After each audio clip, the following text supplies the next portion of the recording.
Assalamualaikum warahmatullahi wabarakatuh. Perkenalkan, nama saya Nurul Hilalia Wahyuni, nomor Sambuk M1B11938, kelas Ilmu Lingkungan B. Hari ini saya mau membawakan materi tentang pengelolaan lingkungan hidup. Yang pertama tentang politik hijau. Politik hijau adalah ideologi politik yang bertujuan untuk mendorong masyarakat yang berkelanjutan secara ekologis yang berakar pada lingkungan hidup, non-kekerasan, keadilan sosial, dan demokrasi akar. Secara struktural, negara masalah lingkungan biasa didekati melalui gerakan politik hijau yang oleh Ideris dan Riset dinamakan politik hijau jalan ketiga. Lebih tepatnya, demokrasi menghendaki adanya perhatian ekologis dalam kebijakan pemerintahan.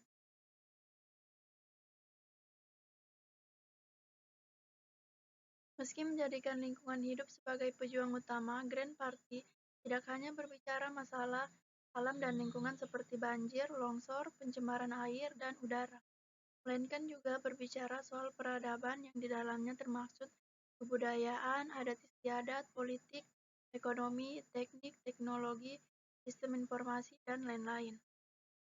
Terus yang kedua tentang ekonomi hijau atau green economy.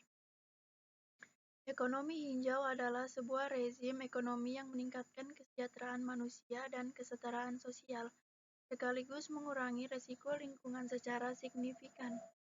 Ekonomi hijau juga berarti perekonomian yang rendah atau tidak menghasilkan emisi karbon dioksida dan polusi lingkungan. Hemat sumber daya alam dan berkeadilan sosial. Sedangkan ekonomi hijau ekologis merupakan sebuah model pembangunan ekonomi yang berlandaskan pembangunan berkelanjutan dan pengetahuan ekonomi ekologis. Ini dia tentang pilar ekonomi hijau. UNICEF mendefinisikan ekonomi hijau sebagai salah satu upaya peningkatan kesejahteraan manusia dan keadilan sosial, sembari mengurangi risiko lingkungan dan kelangkaan ekologi secara signifikan. Dalam kalimat lain, ekonomi hijau dapat dianggap sebagai konsep pembangunan rendah emisi, efisien dalam pengelolaan sumber daya, dan menunjang tinggi kesejahteraan sosial. Dalam konsep ini, pertumbuhan lapangan pekerjaan dan pendapatan harus didorong oleh intensitas publik dan swasta yang mengurangi emisi. Ekonomi hijau menurut UNICEF memiliki prinsip-prinsip sebagai berikut. Yang pertama, mengakui nilai dari intensitas pada sumber daya alam. Yang kedua, mengurangi kemiskinan. Yang ketiga, mengalihkan penggunaan bahan bakar fosil ke energi terbarukan dan rendah emisi. Yang keempat, mendorong pola hidup yang rendah emisi dan berkelanjutan. Terus yang ketiga tentang kota hijau atau Green City. Kota hijau adalah suatu pendekatan pembangunan kota yang didasarkan atas prinsip-prinsip ekologis. Pendekatan ini dipilih sebagai jawaban atas semakin memburuknya kondisi lingkungan kota karena pendekatan pembangunan yang lebih berorientasi pada kepentingan ekonomi jangka pendek. Beberapa ciri kota hijau lain memanfaatkan secara efektif dan efisien sumber daya air dan energi, mengurangi limbah, menerapkan sistem transportasi terpadu, menjamin kesehatan lingkungan, serta menyinergikan lingkungan alami dan buatan berdasarkan perencanaan dan perancangan sosial yang berpihak pada prinsip pembangunan berkelanjutan atau lingkungan sosial dan ekonomi. Ini dia beberapa gambar atribut kota hijau. Indikator-indikator kota berkelanjutan adalah unit-unit informasi yang setara bersama dapat menggambarkan keberadaan suatu kota berlanjut atau tidak.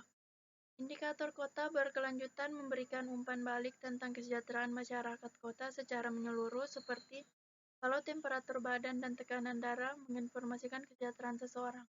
Dari informasi tersebut akan dapat ditentukan tindakan lebih lanjut. Terus yang keempat tentang bangunan hijau atau green building. Green building atau bangunan hijau adalah bangunan di mana sejak dimulai dalam tahap perencanaan, pembangunan, pengoperasian hingga dalam operasional pemeliharaannya, memperhatikan aspek-aspek dalam melindungi, menghemat, mengurangi sumber daya alam, menjaga mutu dari kualitas udara di dalam ruangan, dan memperhatikan kesehatan penghuninya. Istilah green building merupakan upaya untuk menghasilkan bangunan dengan menggunakan proses-proses yang ramah lingkungan, penggunaan sumber daya secara efisien selama proses pembuatannya hingga pembongkarannya. Green building atau bangunan hijau adalah konsep untuk bangunan berkelanjutan dan mempunyai syarat tertentu, yaitu lokasi, sistem perencanaan, dan perancangan.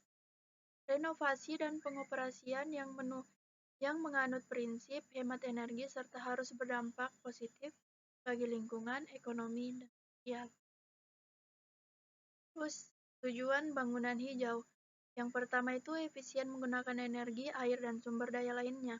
Yang kedua, melindungi kesehatan penghuni dan meningkatnya produktivitas karyawan. Yang ketiga, mengurangi sampah, polusi, dan degradasi lingkungan.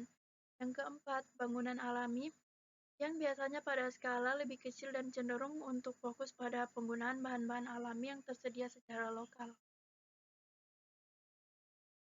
Terus yang kelima tentang industri hijau atau green industry. Industri hijau atau green industry adalah bidang ilmu yang difokuskan pada dua tujuan, yaitu peningkatan ekonomi dan peningkatan kualitas lingkungan. Tujuan utamanya adalah untuk mengorganisasi sistem industri serta dihasilkan suatu jenis operasi yang ramah lingkungan dan berkesinambungan. Konsep industri hijau berkaitan erat dengan proses produksi bersih atau cleaner production, di mana saling melengkapi satu sama lain. Produksi bersih lebih ditekankan pada aspek pengurangan limbah, sedangkan industri hijau lebih ditekankan pada pendaur ulangan limbah yang terbentuknya tidak dapat dihindari. Strategi implementasi industri hijau, optimalisasi penggunaan sumber daya, minimalisir limbah dengan siklus material tertutup, proses determinasi, menghapus ketergantungan pada sumber energi fosil. Terus yang keenam tentang teknologi hijau atau green technology. Green technology atau teknologi hijau adalah suatu teknik untuk menghasilkan energi atau produk yang tidak mencemari ataupun meracuni lingkungan hidup. Green technology merupakan salah satu upaya untuk menjaga kelestarian atau berkelanjutan kehidupan manusia di planet bumi ini. Seperti yang telah dibahas di atas, beberapa teknik untuk penerapan sustainabilitas tersebut sebagai berikut.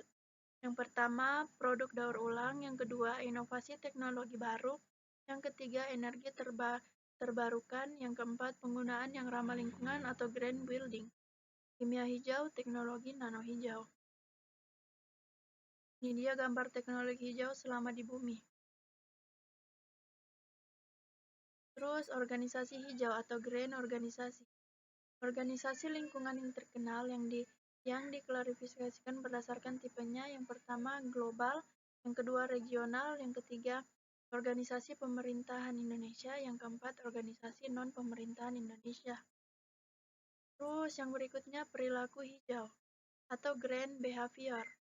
Green behavior atau perilaku hijau merupakan salah satu karakter yang sangat penting dalam membangun kepedulian manusia terhadap lingkungan sekitarnya. Green behavior adalah bagaimana manusia dalam kehidupan sehari-harinya dapat menjaga dan memelihara lingkungan hidupnya. Prinsip green behavior atau perilaku hijau dalam kehidupan sehari-hari, manusia dituntut untuk berkomitmen menjaga dan memanfaatkan sumber daya alam dengan efektif dan efisien, karena sumber daya alam tersebut semakin hari akan semakin terbatas apabila manusia tidak mengontrol pemanfaatannya.